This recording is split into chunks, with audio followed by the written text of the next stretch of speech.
Salut! Tu veux que je te raconte cette affaire qui a secoué le monde du foot en 2015?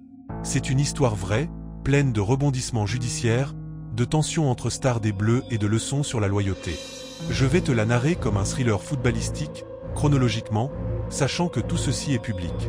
Basé sur des faits vérifiés, c'est l'affaire du chantage à la sextape impliquant Mathieu Valbuena, Karim Benzema et une bande de maîtres chanteurs.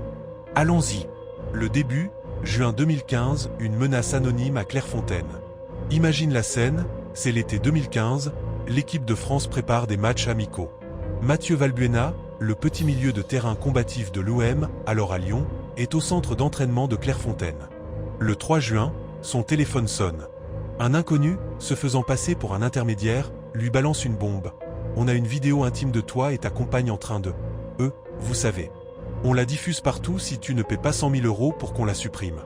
Le joueur totalement choqué sent le piège se resserrer autour de lui.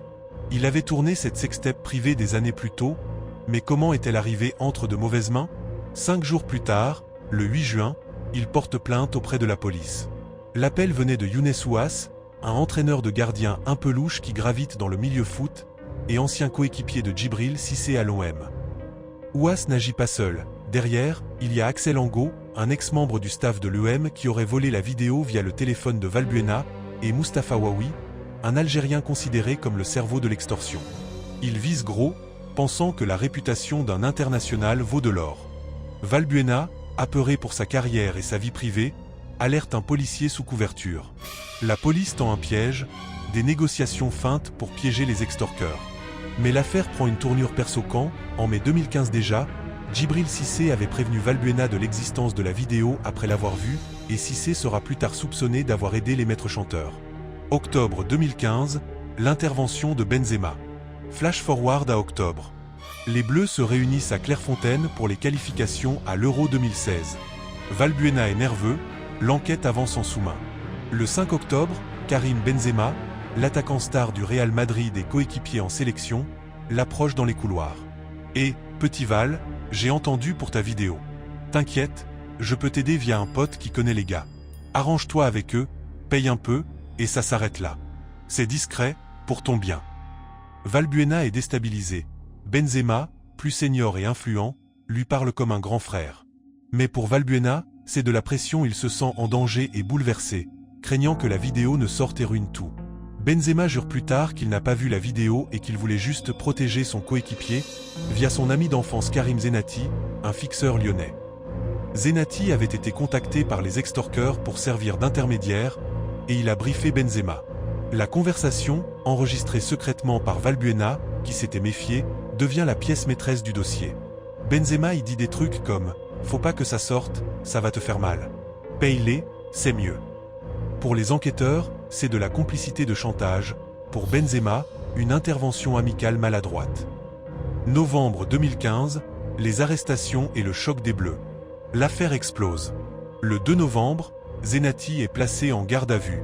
3 jours plus tard, le 5 novembre, c'est au tour de Benzema. 28 heures de garde à vue, puis mise en examen pour complicité de tentative de chantage et participation à une association de malfaiteurs. Il est placé sous contrôle judiciaire, nié de contact avec Valbuena. Les autres tombent aussi, Ouass, Angot, Ouaoui. Au total, 6 mis en examen. Le foot français est en ébullition. Noël Le Graët, président de la FFF, et Didier Deschamps écartent Benzema de l'Euro 2016, une décision qui brise le cœur du joueur, qui rate le tournoi.